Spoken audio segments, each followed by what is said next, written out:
نمرود ایک بادشاہ گزرا ہے، اللہ تعالیٰ نے اس کو سلطنت سے نوازا تھا، بڑی شان و شوکت دی تھی۔ پھر اسی فرعون نے، اسی نمرود نے خدائی دعویٰ کر دیا،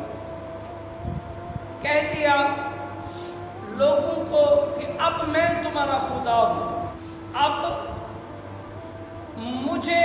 پوچھنا ہے، میری عبادت کرنی ہے۔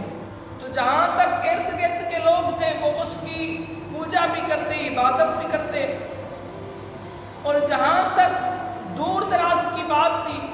تو اس نے اپنی مورتیاں بنا کر، اپنی مٹی کی تصویریں بنا کر ان تک پہنچا دی کہ میری تصویر کی پوجا کی جائے۔ جیسا آج کل دور ہے، اس موجودہ دور کے اندر جس کو اللہ تعالیٰ تھوڑا سا مقام دیتا ہے، تھوڑا سا جو ہے شان اس کی بڑھاتا ہے، تھوڑا عہدہ مل جاتا ہے، تو پھر وہ اپنی فرعونیت پر اتر آتا ہے۔ اس دنیا کے اندر وہ خود کو بڑا فرعون سمجھتا ہے، طاقتور سمجھتا ہے، لیکن وہ یہ نہیں سمجھتا کہ اس سے بڑا ایک خدا بھی ہے،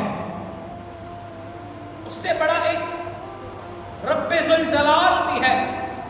قادر کریم بھی ہے۔ جیسا کہ نمرود، اللہ تعالیٰ نے اس کو دولت دی، اب بجائے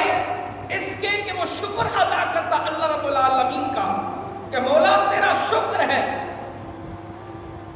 بجائے شکر ادا کے اس نے پھر خدائی دعویٰ کر دیا۔ آج بھی کچھ لوگ صرف خدا کا دعویٰ نہیں کرتے، لیکن کام بڑے بڑے کرتے ہیں جو خدا کو بھی ناپسند ہے اور خدا کے بندوں کو بھی ناپسند ہے۔ تو یہ فرعون، ان کی فرعونیت سدا نہیں رہتی، ایک نہ ایک دن جب موت آئے گی نا، پھر پتہ چلے گا، اس سے پوچھا جائے گا اب ذرا بتا وہ کہاں ہے تیرے باڈی گارڈ،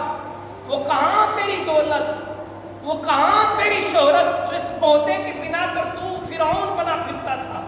اب بتا تو صحیح نا۔ حالانکہ جس کو عہدہ ملتا ہے نا وہ ہماری حفاظت کے لیے، اب ہونا تو یہ چاہیے تھا کہ اللہ تعالیٰ نے آپ کو عزت دی ہے، شہرت دی ہے، تو اللہ کا شکر بجا لاتے۔ نمرود بھی اسی طریقے سے اللہ تعالیٰ نے دولت دی، مقام دیا، جب ہاتھ سے آگے بڑھا پھر خدائی دعویٰ کر دیا، کہہ دیا میں خدا ہوں، پھر خدائی دعویٰ کیا، پھر اللہ تعالیٰ نے اس کا غرور توڑنے کے لیے حضرت ابراہیم علیہ السلام کو پیدا کیا۔